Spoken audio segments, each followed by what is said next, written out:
Yeah, welcome to Match of the Day 3. Not going to talk about the Premier League on today's Match of the Day 3. We're going to look at Euro 2016, which and the qualifying draw, which provokes a wry smile from you because you're not really overly excited by it, are you? Well, no, I'm not.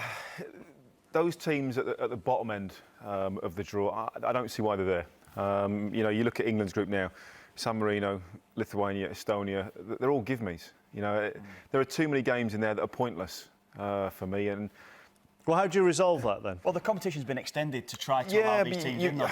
I understand that they deserve the right to be in there, but they should have to go through some pre-qualifying beforehand. Because the problem is they're just going to get battered in every single game. That does them no good. It does the other teams no good. England plays San Marino. It's too easy. Nobody learns anything from that. But if San Marino were to play Liechtenstein in a group beforehand, they would improve a little bit. And maybe if two of those teams got in, that would raise the standard of them.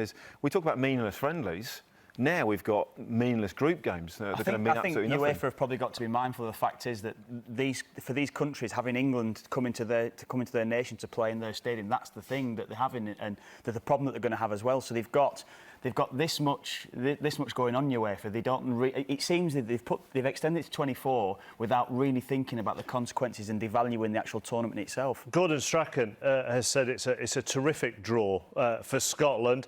He described other groups as appearing to be mundane. Your Republic of Ireland also in this group, Kevin, and in the office before you were saying that they should easily finish ahead of Scotland.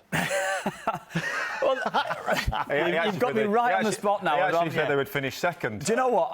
Unless Germany are going to come third. Yeah, genuinely look at the group. I was disappointed if Ireland don't finish second in the group. Would you? I really would. I think it's going to be a great game against Scotland, but I think we've got an advantage over Scotland, Ireland over the last few years, and I'll probably shoot myself in the foot by saying it, but I think Ireland have got a really good chance of finishing second in that group, and I think the team should be confident of doing that. Poland will be tricky. You can cast Germany aside. Germany will win the group hands down, and I think Ireland have got a really good chance of finishing second. As far as England are concerned, Danny, in fact, the opening game of the qualifiers for them will be the toughest. Their first group game is Switzerland away, but even then, would you see any?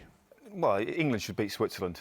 Let's look at the history, the size of the nations, the quality of players that are available. I know Switzerland aren't a bad side, but you should be winning that game. Simple as that. And the rest of them. England will have tricky ties going to Switzerland and going to maybe Slovenia. They'll have tricky ties. But they're going to win the group. I think you might have talked about it earlier.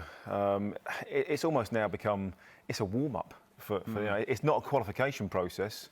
It's a campaign leading up to it. Roy can rest lots of players. Well, it's interesting you say rest, because Roy Hodgson says his biggest concern here is this week of football concept that there will be in these Euro 2016 qualifiers. So teams could play any time from Thursday through to the following Tuesday, I think it is. He says, Roy Hodgson, the thing I'm most concerned about is Thursday. I fear that in our preparation we'll have to deal with top Premier League matches on a Sunday, and that means we won't really get to work with the players before the Tuesday, and then they'd have the qualifier on the Thursday.